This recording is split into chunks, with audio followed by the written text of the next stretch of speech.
வணக்கம் சிஷியர்களே. இப்போ நம்ம வந்து ஒரு மூலிகையை நம்ம வந்து எடுக்க போறோம்னா சிவந்த நாய்க்குருவி. இங்க காட்டுங்க, சிவந்த நாய்க்குருவி. இப்போ வந்து எல்லாருமே சரி மூலிகை எடுப்பதை வந்து தவறாக பயன்படுத்துறாங்க. மூலிகை எடுக்கவே பாதி பேருக்கு தெரியல. ஏன்னா என்னுடைய சிஷ்யர்களே வந்து சில பேர் வந்து மூலிகை எடுப்பது இப்படிதான் சொல்லிட்டு யூடியூப்ல வந்து வீடியோ போட்டிருக்காங்க. என்னுடைய சிஷியர்களே எத்தனையோ பேர் போட்டிருக்காங்க.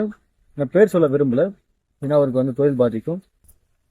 ஃபர்ஸ்ட் எடுத்தோன்னு நீங்க மூலிகை நீங்க எடுக்கணும்னா ஃபர்ஸ்ட் இது நீங்க என்ன பண்றீங்கன்னா சாப நிவர்த்தி பண்ணணும்.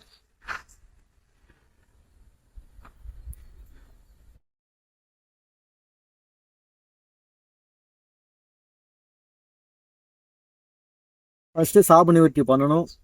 பிறகு காப்பு கட்டணும்.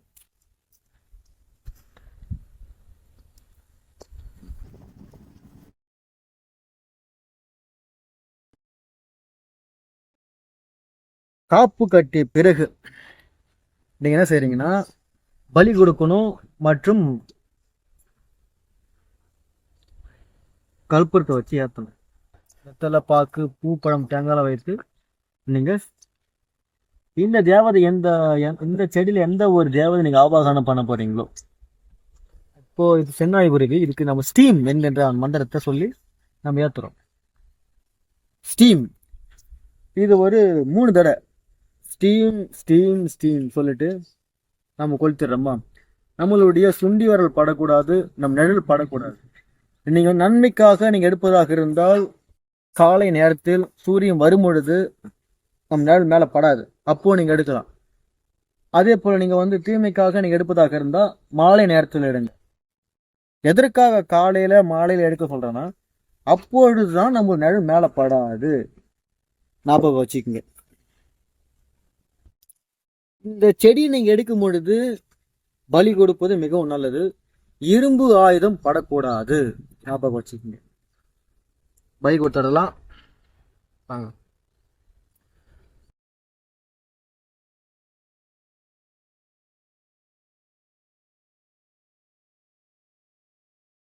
பலி கொடுத்த பிறகு மேல பிசைஞ்சு விடணும்.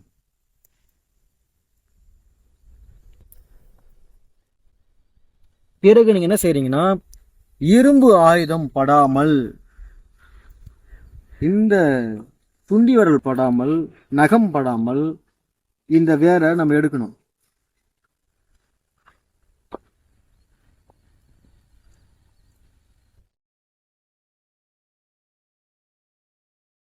வேரை எடுத்த பின்பு இப்பொழுதுதான் நீங்க வந்து உயிர் கொடுக்கிற மந்திரத்தை நீங்க சொல்லணும். இது எல்லாமே நீங்க வந்து முறைப்படி பண்ணணும்.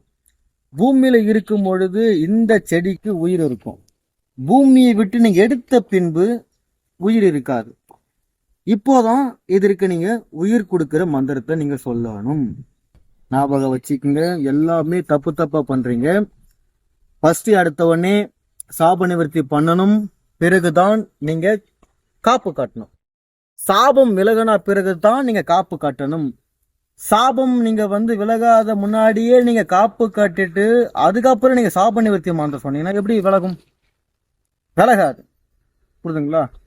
பிறகு நீங்க என்ன செய்றீங்கன்னா காப்பு கட்டிய பின்பு வெத்தலை பாக்கு பூப்பழம் தேங்காய்லாம் வைத்து பலி கொடுத்த பின்பு வேறாராம எடுத்த பின்பு உயிர் கொடுக்கிற மந்திரத்தை சொல்லி அப்புறமா பயன்படுத்துங்க.